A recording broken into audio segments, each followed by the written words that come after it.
Hello and welcome. I'm Julie Davis, president of City Club. Happy spring, everyone. It's been a beautiful week. I hope you've gotten a chance to enjoy it. Before we begin, we want to acknowledge that the land we are on is native land and was stolen from people who lived here for thousands of years.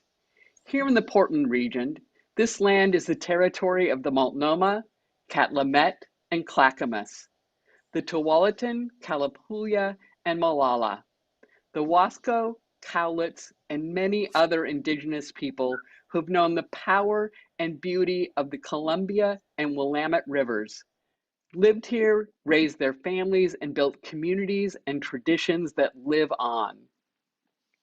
Together, we recognize their unbreakable connection to this land, and we honor the resilience of their ancestors and the hope of future generations. If you followed the economic news in Oregon and the rest of the country over the past year, you've seen a financial sector that thrives while inequality continues to grow. More than 2 million women left the workforce in 2020. People of color lost work at a higher rate than white workers. Those who did keep their jobs were more likely to be exposed to COVID at work and saw higher infection rates in their communities. Many people in local and state government are working on policies to address inequalities that were amplified by the pandemic. The Oregon State Treasurer doesn't make policy, but it does manage a whole lot of money, which is why we thought it would be interesting to ask Treasurer Tobias Reed how his office and the state as a whole can focus resources and energy to make sure that all Oregonians benefit from our growing economy. Today, we're pleased to welcome Tobias Reed, Oregon's 29th state treasurer. Treasurer Reed has worked in the U.S. Treasury and as a liaison between designers, engineers, and manufacturing units for Nike Inc. In 2006, he was elected to the Oregon House of Representatives, where he served for a decade and was elected Speaker pro tempore. As House Treasurer, Reed is a constitutional officer and the state's navigator for sound and responsible financial policy. The Treasurer protects the state's credit rating, sits on Oregon Investment Council and the State Land Board, and oversees public investing, banking, bonding, and financial empowerment programs. Oregon State Treasurer's investment portfolio is currently worth about $106 billion. Joining Treasurer Reed is Monica Endon, the founder and CEO of Zapproved, a cloud-based platform that helps legal teams navigate electronic discovery with minimal risk and cost. Before founding Zapproved, Monica worked at Intel and IBM. Before I turn the screen over, I want to share a few thank yous. First, thank you to our season sponsors, Chevron, The Standard, and Wells Fargo for making this series possible. I also want to thank Kaiser Permanente and Tonkin Torp and our partners at Pamplin Media, X-Ray FM, and Merge Design. If you're ever unable to watch our forums, you can listen in via X-Ray's stations, including 91.1 FM and 107.1 FM. I'd also like to thank Caitlin Baggett Davis for helping to bring this conversation together. Now it is my pleasure to turn the screen over to Monica. Thank you so much, Julie and City Club. I am so excited to be here talking about such an important topic with Treasurer Reed. Treasurer Reed, I know you spend many of your waking moments thinking about the state of our economy and how Oregon can thrive. So I know we have a lot to cover, but I want to just jump right in. And I want to start with maybe some good news. In recent weeks, Oregon's economic forecast has improved faster than many observers thought it would. Revenues coming into the state are stronger than was feared as a result of the pandemic response. Unemployment in many sectors has improved. Do you think we've learned something about the resilience of the Oregon economy? And what do you think that looks like from your perspective? I do. It's a good question. Before I answer it, let me first say thanks to the City Club, thanks to Julie, and thanks to you, Monica, for being part of this conversation.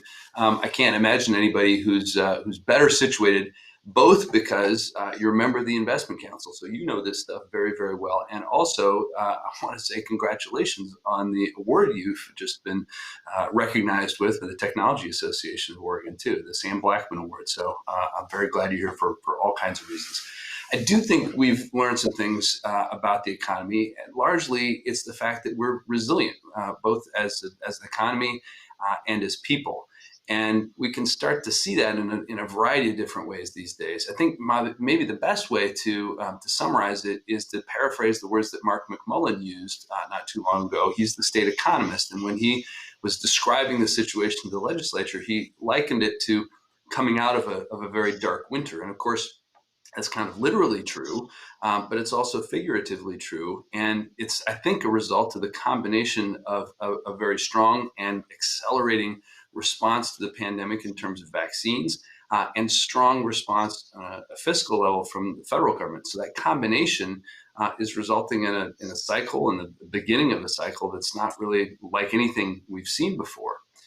You can see that in terms of numbers too, with really strong projections. You don't have to know too much about economics to know that we don't see these numbers very often. I'm looking now to make sure I get these right. Goldman Sachs projects GDP growth of 6% for 2021. Morgan Stanley, 8%. Those are big, big numbers, and they play out in other places as well. Our unemployment in Oregon is not as low as it was a year ago, but it's coming down. It's 6.1% in February versus 3.3 in February 2020, but it's headed the right direction, and you see it play out in a lot of the service sectors as well as manufacturing, which of course is a really important thing for Oregon's economy. That culminates in a budget picture for the state that is much better than it was when we started this year. At the beginning, the legislators and the governor were looking at some potentially really painful cuts, but those improved projections and federal support mean we're not probably going to have to make the same kind of cuts. And in fact, we're in the position to be able to say what sort of investments we want to make to put us on a much stronger path. The final thing, I suppose, to say is how this plays out inside Treasury, and you know this as a member of the Investment Council. We have, if someone had told me, this time a year ago, you could have a positive number for returns to the portfolio, I probably would have said yes without knowing what that positive number was. It makes me even more happy to be able to say that we beat our assumed rate of earnings for 2020. And that matters to everybody, because when we can generate $1 of investment earnings, it's $1 that doesn't have to come from somewhere else in the budget. And as an investor, we're also a little bit different because we have to generate returns, of course, but at the same time, we have to generate cash to be able to pay the obligations to retirees. And that matters to the economy, because these are dollars that retired teachers and firefighters use to pay their rent and buy groceries and meet their utility bills. It's billions of dollars that circulates through the economy. So at Treasury, things are also looking good. It's a credit to the people who work there, as you well know. And I guess the bottom line to your very good question is strong, resilient, but obviously a lot of work yet to do. Absolutely. I think that's very well said. But Julie talked about this in her intro, and I've heard you talk about your concerns about what's not captured in that portrait that you just laid out. Do you want to say more about the concerns around not everything being rosy? Yeah, you took the words out of my mouth, and as I was hearing Julie's introduction, I thought she said it really well too, because you don't have to look very far past those top line numbers to see some real holes as it plays out for people in their ordinary lives. And what I want to say here runs the risk of throwing a lot of numbers out, but they're all in a specific direction, and I think they reveal different things. Let's start with this one. The fact is that there are 300,000 people in Oregon, adults, who report having not enough to eat on a regular basis. 90,000 of them adults with kids in their household. That's not too far off at 10% of our population. That's not a good indication. There are 124,000 renters in Oregon who are behind on their rent. That's 12% of all renters, and it's double what it was before the pandemic. Almost a third of households in Oregon report having some trouble making their regular expenses.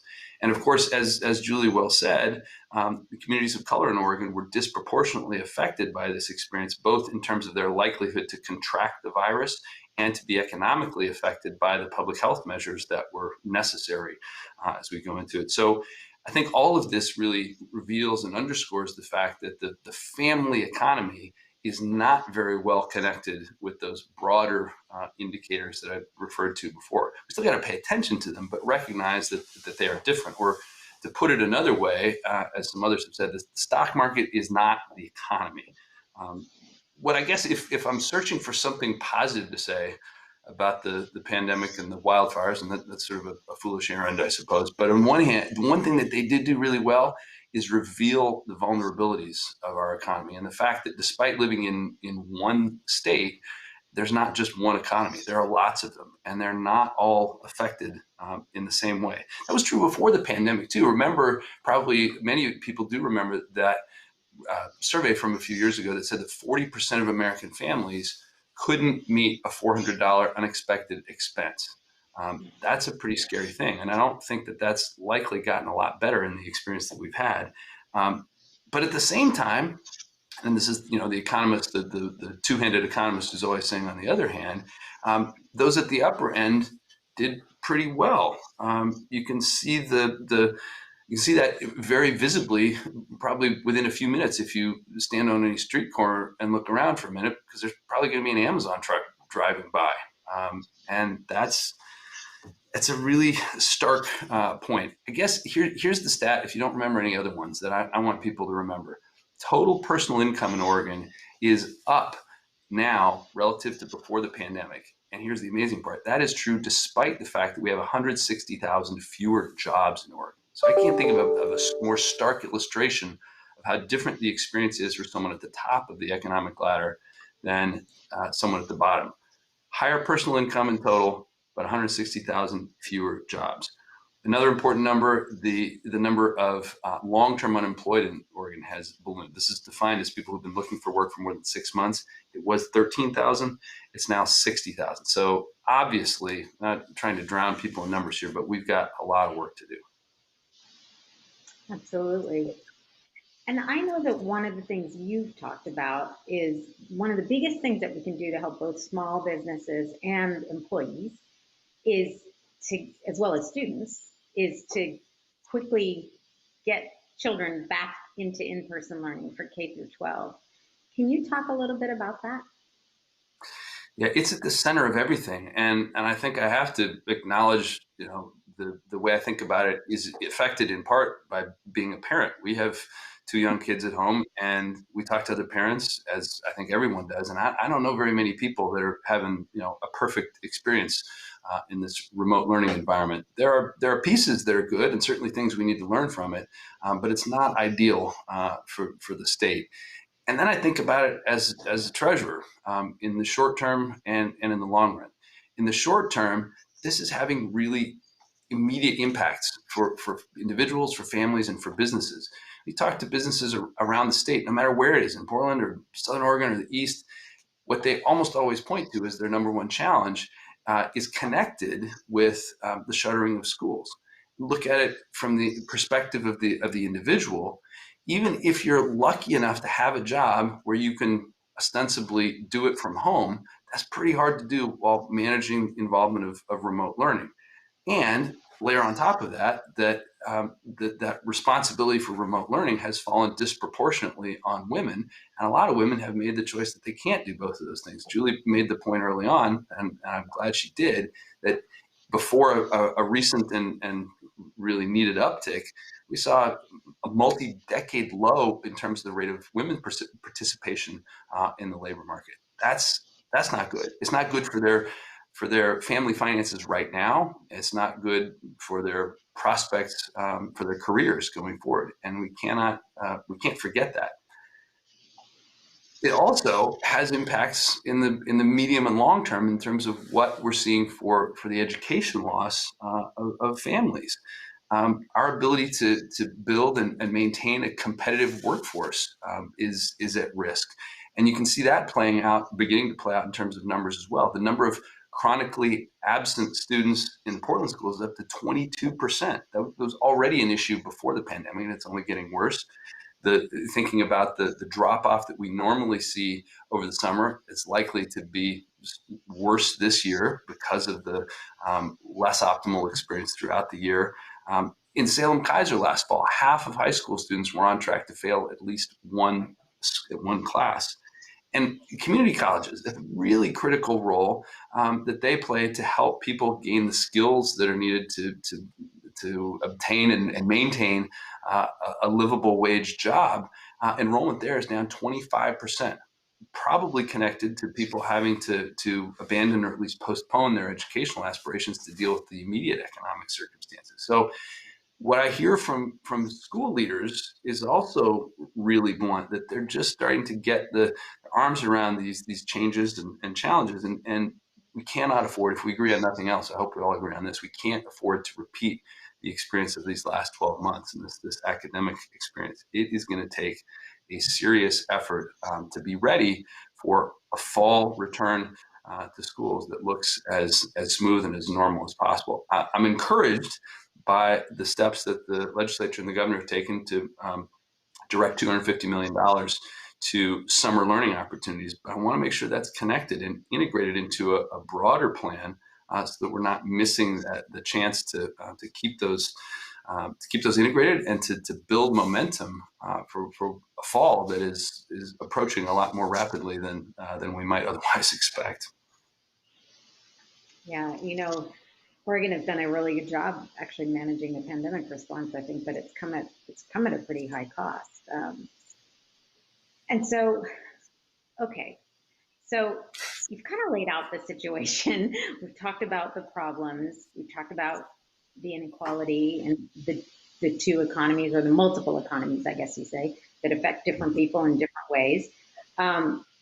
So you started to kind of talk about solutions, but I guess we're all wondering what's to be done. You've outlined all of the challenges, but what do you as treasurer, what can you, or what can the state do? What does state leadership, what should we be thinking about in terms of the state taking the lead statewide? I keep trying to beat the drum as the state's chief investment officer on our need for a comprehensive plan about how we're going to grow this economy in a way that becomes more equitable and sustainable, more resilient. A growing economy helps us solve a lot of other challenges, and I think in this case, it starts with doing everything we possibly can to prepare for a full and safe reopening of schools. We have the capacity to do that with the fast and accelerating distribution of vaccines, with support from the federal government. There's no reason that we can't achieve that, but we've got to be intentional about it. A few weeks ago, I had the chance to go visit the Roseburg School District, and I came home from that simultaneously encouraged and worried. Roseburg is one of the first kind of small, large districts, in the sense that they're big enough to confront a lot of the same challenges that larger districts did, to be back and fully open. And they were pretty frank with us about the challenges that they encountered as they worked through that to get there. But they also demonstrated that it's possible. So that's the encouraging part. The worried part is that they did have to go through that. And they are asking desperately, pleading, frankly, for clear guidance from the state now, so that they can be ready and can be in a spot to have a smooth reopening in the fall. I think we owe that to our teachers and our kids. The second thing I think that we've seen over the last year is the need to have modern and resilient infrastructure. You can think about all the ways that that's played out, all the wildfire, the droughts, the storms, the ways that really visible implications of a changing climate are playing out. It's connected to the remote learning experience too, because if we thought before that broadband was a luxury, I think we're laboring under that illusion now. It's essential for education, for emergency, for economic development, for all of these things. And I'm excited that there's $100 million in the governor's recommended budget to make progress on that. We need to pass that, and we need to keep going. It's just one example, though, of the physical infrastructure. Imagine what a more electrified transportation system would do for us. A much improved ability to efficiently and effectively get people and things where they need to go, at much less vulnerability to a supply chain that's subject to the kind of disruptions we've seen. We need more housing, particularly the affordable middle type housing that was especially rocked by the fires last fall. And the policies that we've done, that we've begun in this regard, are good, but they now need to be backed up with financial investments as well. The last thing I'd say on this is as much as physical infrastructure matters, and it does, we can't forget human capital and investing in Oregonians to make sure that they have skill and the opportunities they need is important. Talent is distributed equally, but opportunity isn't, and we've got to be relentless in making sure that we're bridging that gap as much as possible. Making sure that we are investing in small businesses, particularly those owned by women and people of color, is not only the right thing to do, it's smart. That's where the products and services that meet real needs are going to be created. It's where new jobs are going to be found. And all of these elements between schools, between investments in infrastructure and in people have to be the pillars of our strategy going forward. That was well said. As we continue our conversation with the treasurer, I want to remind everybody that it's not too late to ask a question.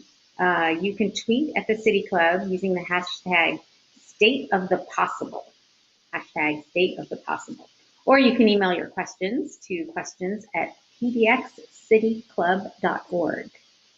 And actually, if we need to just take a couple minutes and do a little bit of a sponsor break. Sure.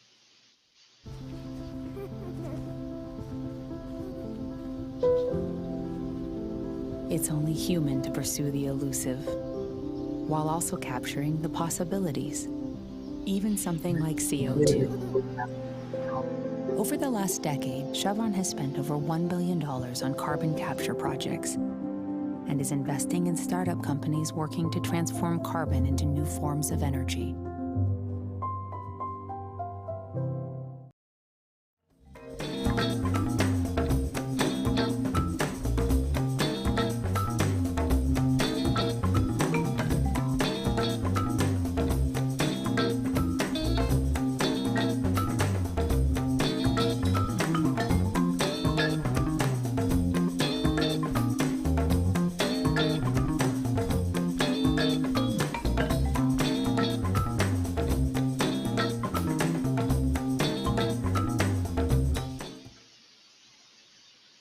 Okay, looks like we're back. All right, so you've talked a lot about K through 12 and higher education, but what are the right investments do we make to address the economic inequalities, the racial justice issues that we face as a society? Well, we've got, I think, to recognize that people are in different circumstances. We talked about different economies in Oregon, and people need different things according to those circumstances. But ultimately, we've got to do what we can to make sure that people have those skills and have those opportunities in front of them, so they can make the most of their talents and pursue their ambitions. And I want to give the governor some credit here. The 10-point plan that she recently has a lot of really wise investments in it.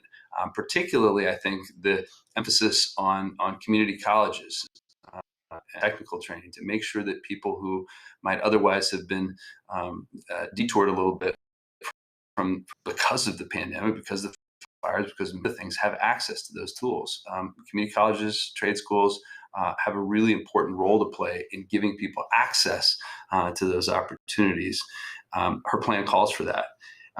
Apprenticeships are another really important opportunity, and our labor commissioner, Val Hoyle, is doing really important work to make sure that they are open in new places and to new people. And it's an especially exciting going about career advancement because people are able to earn and learn at the same time, avoiding the student debt that a lot of people are uncomfortable with, understandably. I also think, as we talked about before, the emphasis on making sure that capital is available to small and growing businesses, particularly those that have a unique perspective. The last year has also revealed our deficiency in making sure that women and people of color who are entrepreneurs, they haven't had access to the capital and support that they need in the past, and we've got to get a lot better about that. The last thing I think about is the recommendations that were contained in the report of the Wildfire Economic Recovery Council. The governor asked Commissioner Hoyle and I to chair that with a specific date around how to respond to wildfires. And so we did, and the content are relevant, of course, for wildfires, but they're beyond that. We talked a lot about broadband, as we've mentioned before, and about basic kinds of infrastructure, water and sewer. And there are a lot of places in the state, related to wildfires, but beyond that too, that are struggling with that sort of basic infrastructure. When you get that right, it opens up all kinds of other possibilities. So I think those are the other elements that really need to happen. And I'm hopeful. The recommendations of the council and some of these others are in front of the legislature. It's a bit different than the sessions I was privileged to serve in, since people are operating in remote perspectives, but that also can serve to focus the discussion around the things that can really make a difference. And I think there's reason to be hopeful about momentum towards making investments and taking advantage of the unique circumstance and the resources that we started our conversation with today. All right. Well, I want to talk about the business climate in Oregon, because it's something that gets talked about quite a bit, actually. And I spend a lot of time with other business leaders thinking about how do we grow good jobs here in Oregon. Do you have any advice or thoughts about how the business climate in Oregon is going and how you might change that if you were able to wave a magic wand? Yeah, it's a good question. I think so much of this it relates to how we talk about it, and that's inherent in the way you ask the question. We have a lot of good things happening in Oregon despite our current challenges, and I'm not suggesting that we ignore the challenges, but I do think we could give a little more attention, a little more credit to the things that are in our favor, and talk about them as well. Tone at the top really matters here, and business leaders, political leaders should not buy into the narrative that everything is terrible. We got challenges, no doubt, but there's also a lot of advantages, and a lot of people that I talk to around the country, I'm sure for you as well, who would love to be in Oregon, who would love to have the advantages that if we can get the basics right, start to turn the terms of how we feel about things, how we think about the future, the confidence and optimism that is part of who we are as Oregonians can really begin to take over, and we can start to think about possibilities more than we can think about challenges.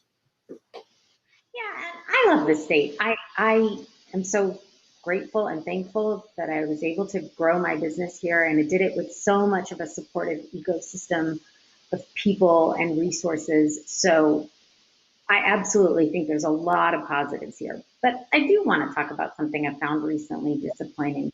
The new CEO of Intel, Pat Gelsinger, just recently announced some big new investments in fabs and manufacturing facilities, and he announced that they would be going to Arizona. And I have to share that when I heard that, I was a bit disappointed that it was Arizona and not Oregon, because I know that there's so much about Oregon that would make it a perfect place for Intel to grow their investment in manufacturing. Do you have any thoughts on that? I think we should be worried. I think if Intel is ever to leave Oregon, and I hope they don't, it's not going to happen in one big announcement. It's going to happen drip by drip with a decreased commitment to the innovation elements that happen here. So I'm worried about that. I don't know certainly all the factors that went into that decision, but I think anytime a state sees a prominent, let alone top private sector employer as Intel is for Oregon, start to make more of an emphasis on their expansion activities elsewhere, it should be cause for concern. We can't take these things for granted. We're lucky in a lot of ways. Lucky is not quite the right word because it's often a result of a deliberate strategy. But we can't take for granted that everybody just wants to be in Oregon. That's going to be the result of deliberate effort, deliberate relationships, deliberate care of an environment that allows business leaders to feel confident that this is the place they want to invest and grow their businesses. I'm glad you're here. I'm glad you're investing in Oregon and growing's approved. And I'm hopeful that Intel and others will begin and continue to see Oregon as a place that they want to grow, but we can't take it for granted. No, absolutely. I think there's so many great things that Oregon has to offer. So I just know there's so much to offer. So we just have to, as you said, be really intentional and very deliberate about it and have those conversations and relationships. Relationships are critically important. Yes. And I know you believe that. All right, so I think it might be time to take a few audience questions. Yep. So give me just a second while I look and find the audience questions.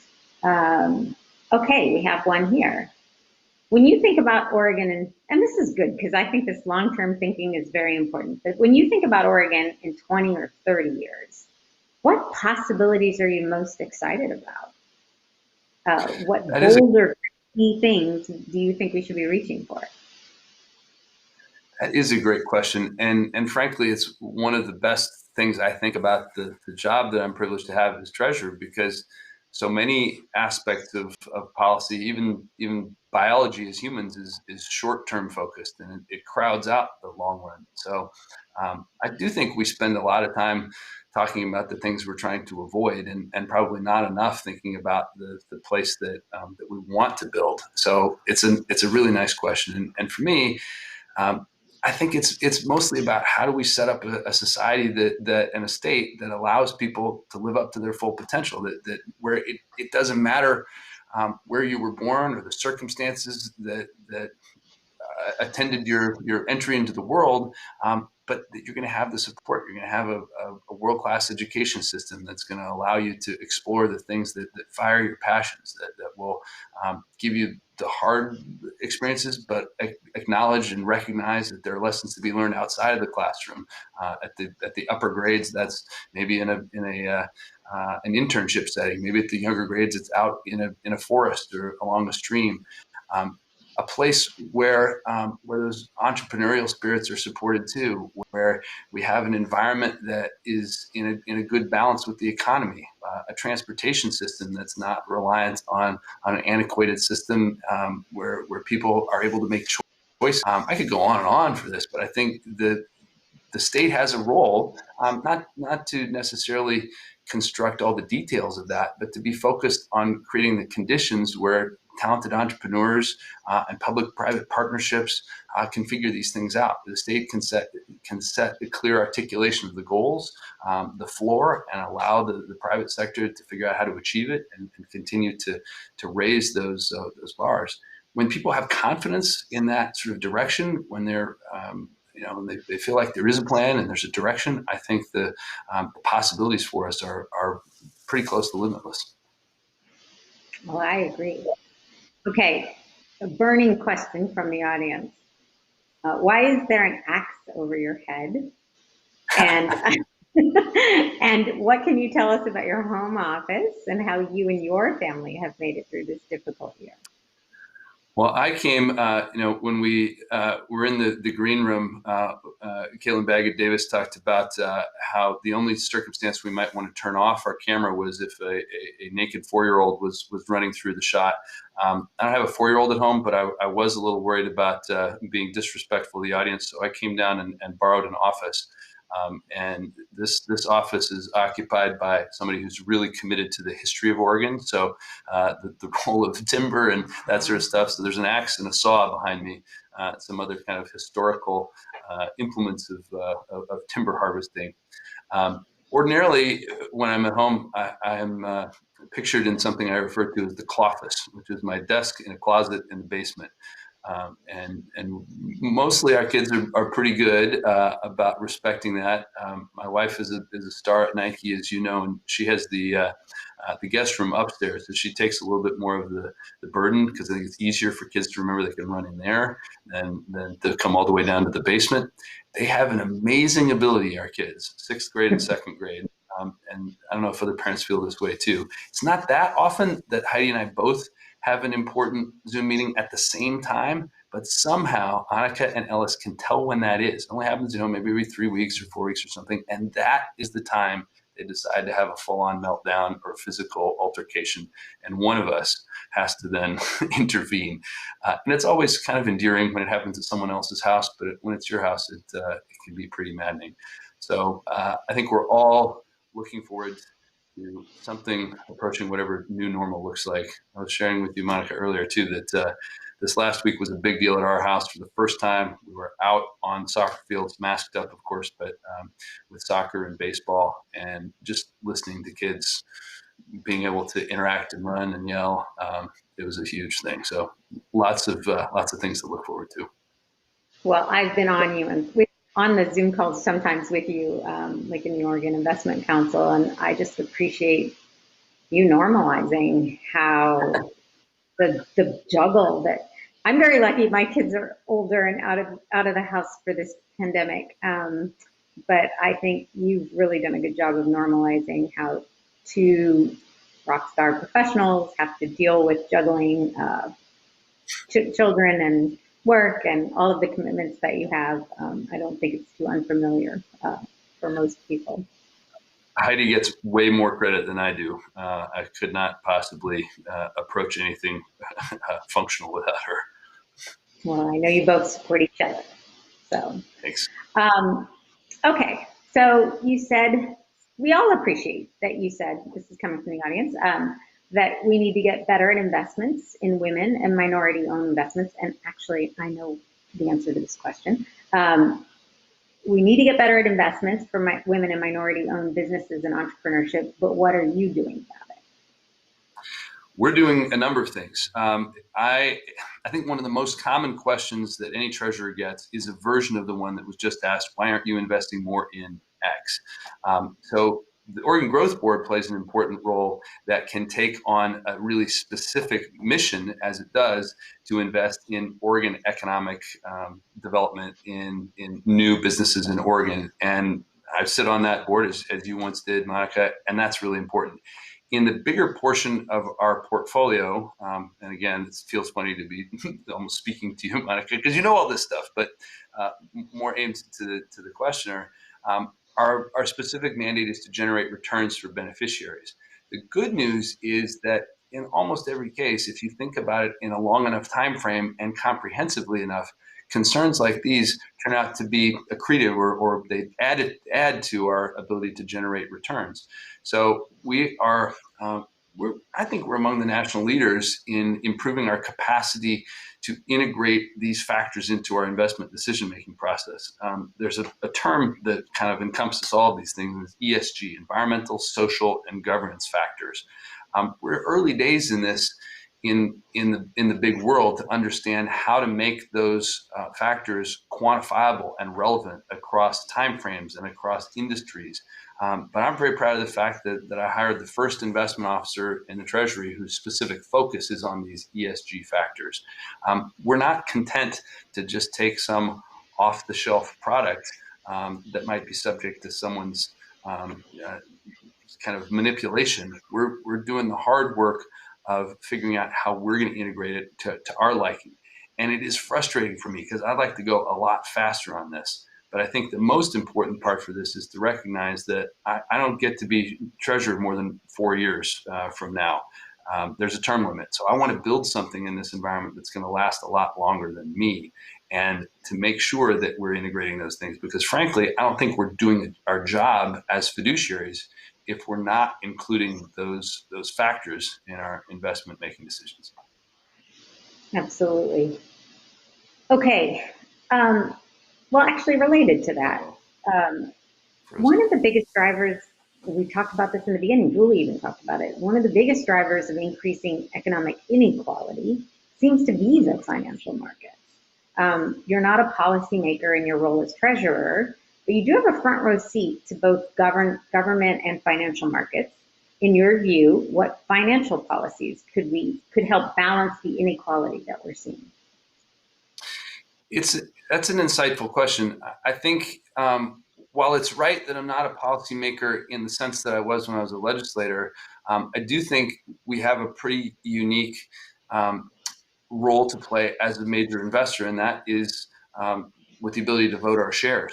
We went through a pretty interesting process in the last couple of years, kind of changing the guidelines by which we do that. And I think the biggest thing that's a specific response to that question is by emphasizing the long run. There are a lot of investors who have a specific time frame or an investment horizon based on what they're trying to do. We occupy a pretty unique position because we're a large investor, because we own the economy. We're known as a universal owner, so we own some of everything, and because our obligations go out so far into the future, it's not only our opportunity but our obligation to think in those terms. There was a really interesting, Larry Fink of BlackRock has this tradition of sending an annual letter, which came out this year. And he does a nice job, I think, each year of raising some of these issues that he sees out there on the horizon. Not that we have to agree with everything he says. I do agree with some of it.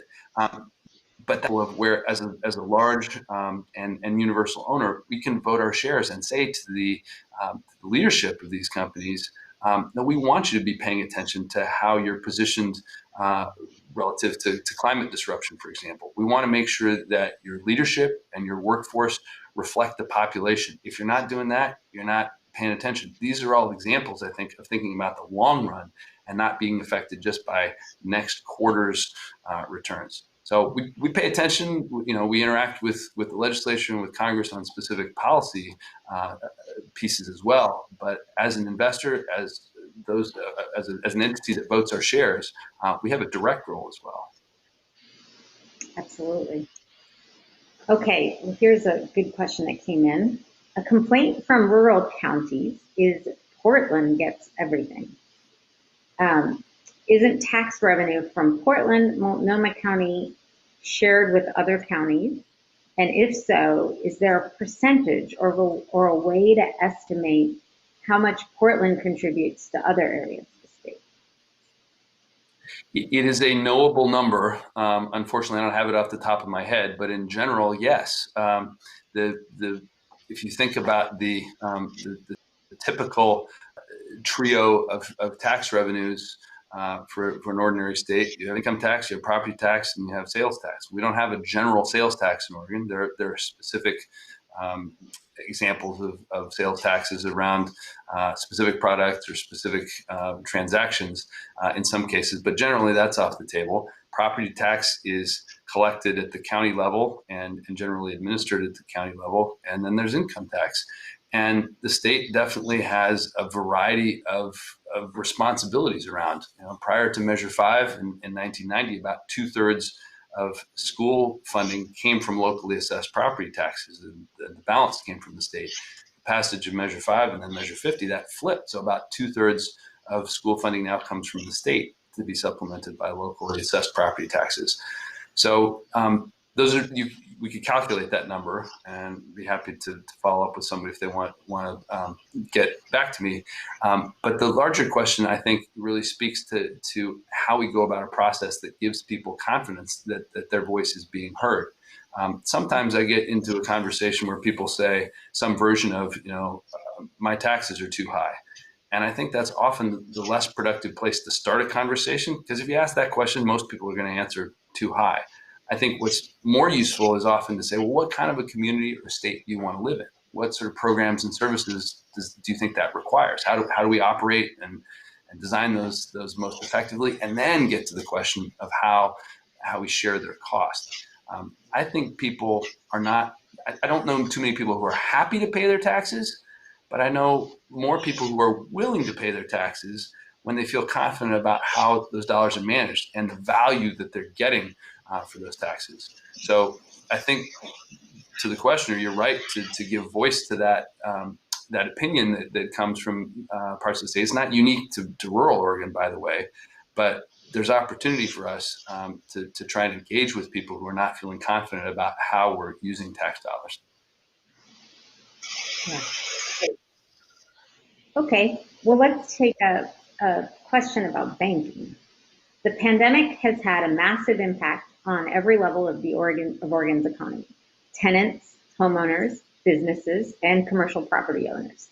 The state stepped in early to help protect tenants from eviction and homeowners from foreclosure. They also protected commercial property owners who were losing rental income from both residential and commercial tenants. But large commercial banks fought hard against these measures to provide foreclosure protection. How does the treasurer work with banks to ensure that the banks operating in Oregon are working in the best interests of all Oregonians and not just their national or global shareholders? Well, our role here is as the bank for the state. So it's less an advocacy role in that sense. But I think, to an earlier point, to the extent that we are investors in financial institutions, we do have the ability to say, keep the long run interest in mind here too. And I think there are, like any group, there are differences of opinions within the financial services industry and banking. And I think that we're going to see as things continue, the smart financial institutions are going to find out ways to meet those needs, to help tenants, to help landlords make it through this. There's reason to be optimistic as things continue to improve on the vaccine front and on the economy front, that we're going to get through it. And hopefully it won't be too long before we're looking back at this saying that was painful and difficult, but we're through it at this point. Okay, this is an interesting question to me. In the New York Times this morning, an article on wealth inequality covered the impact of setting up savings accounts at birth, how the impact that can have on addressing wealth inequality as a form of reparations. They say, and I'm quoting now from the article, we have very clear evidence that if we create an account of birth for everyone and provide a little more resources to people at the bottom, then all these babies accumulate assets. So what are the opportunities to create accounts? I know you've thought long and hard about savings plans and creating accounts for people, but what would it take to do this in Oregon, and how could we make progress on some kind of solution like that? I love this question, and you'll have to cut me off if I go on too long about it, because this definitely hits it at one of my passions. I think people might have heard the somewhat apocryphal story about Albert Einstein being asked what the most powerful force in the universe was. I don't know if it's true, but the story goes that he said compound interest, and this is a good example of why that's true. Senator Booker is among the more prominent proponents of this, and I think he's got something. Our own Senator Wyden, who's now chair of the Finance Committee, has his version of it, and we're in regular communication with them about how that might play out and whether Oregon might play a prominent role. In the meantime, we have some really exciting things going on in Oregon that are a little more modest than I would like, but significant nonetheless. College Savings Plan is one example of this, and I've been frustrated for a long time that not enough people use the college savings plan. So we did some research to figure out why this is. Turns out, of course, that most of the people who historically have used the college savings plan are affluent white folks from the metro area. And when we asked why that was, there was at least two elements. One is lack of knowledge. Well, we have some ideas about how we can do that. The other was that the tax incentive that's part of the college savings plan was not relevant for people, for many people. It was a tax deduction. And if you're fortunate to be amongst the people who itemize their deductions, that would work fine, but that's an increasingly small number of people. So we went to the legislature and changed it to a refundable tax credit, which means that it's accessible and useful to everybody, no matter their income level. So that if you make a contribution to a college savings plan, you'll get that money back either in a smaller tax bill or a larger tax refund. So it's much like the political tax credit that some people are familiar with. But we went further. We made it progressive. So that credit is dollar for dollar for the lowest income Oregonians. And as a person's income increases, that benefit goes down so that we can target it at people who really need that help. And the last piece on this specific one, where I would love people's help, is to publicize an effort we've made to get people started early on. We started something called Baby Grad. So if you open a college savings account for an Oregon-born baby before their first birthday, we'll put $25 in that account, full stop. That is an enormously powerful thing to help people get started. And we had such success with it that we extended it to the easily understood kindergrad. So same deal for a kindergartner who doesn't yet have an account. We'll make that same $25 seed deposit. All of this matters because having an account makes a huge difference in a young person's likelihood to pursue education after high school. They're 3 times as likely to go to college and 4 times as likely to graduate. Of course, these accounts also work at community colleges and trade schools and apprenticeship programs. So it's a little more narrow than what Senator Booker and Senator Wyden and others are talking about, but it's a further piece of evidence of how effective that is. And whenever there's an opportunity, I put me at the front of that line to try and help get people started on the savings path. Yeah, well, it's talking about the power of compounding. Actually, we have a question coming in that says, too few, and this is, I think, right in line with what you've done a lot of thinking about, but too few Oregonians have retirement accounts.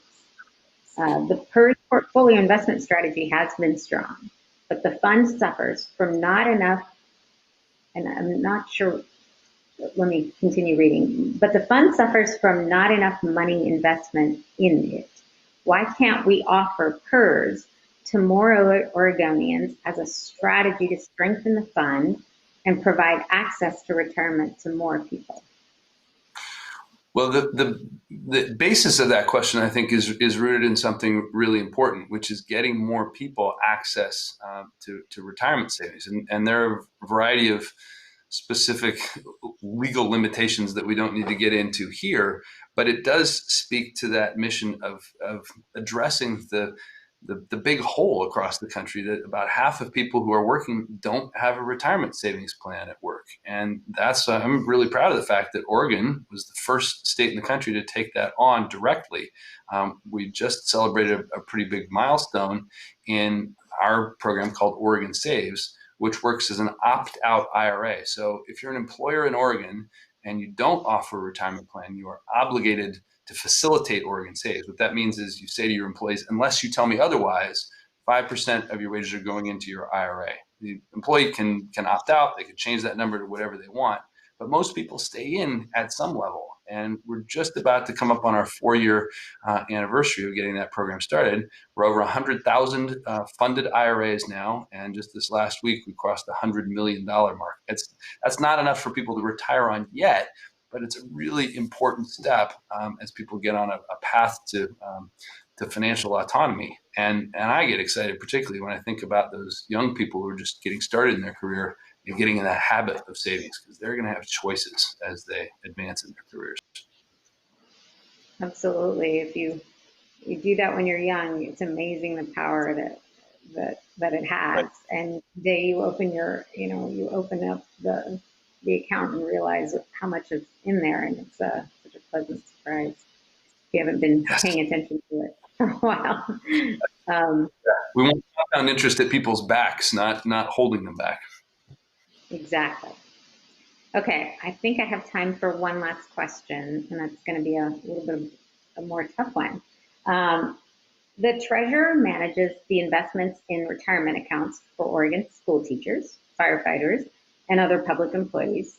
As the federal government is making record investments in state and local government infrastructure, could you see payments into struggling retirement systems as a form of infrastructure investment and a way to protect schools and local communities from the impacts of failures to fully fund these accounts in the past?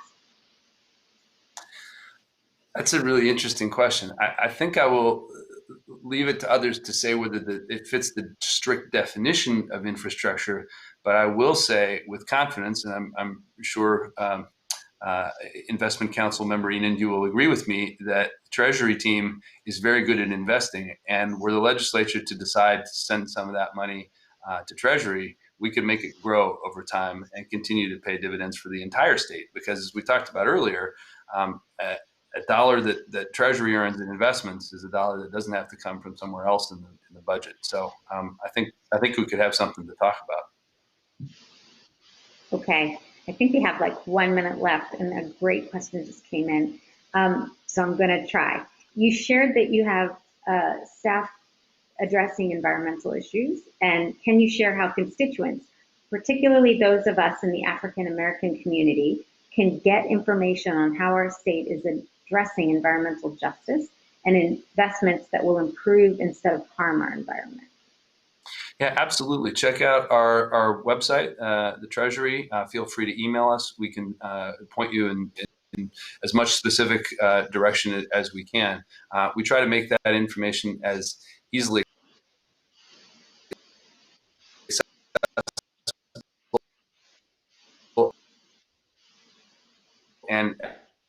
but it's our intention to make it useful for people. So happy to be in touch with you about it. All right, well, thank you so much. I'm going to try to sneak in more questions now because I think we are at our time. But thank you, Treasurer Reed, for all of your time today. And thanks again to Caitlin Baggett for bringing us together and to the City Club of Portland for hosting us. So I hope you all have a good afternoon and enjoy the sunshine. Thanks, Monica. Thanks, everyone.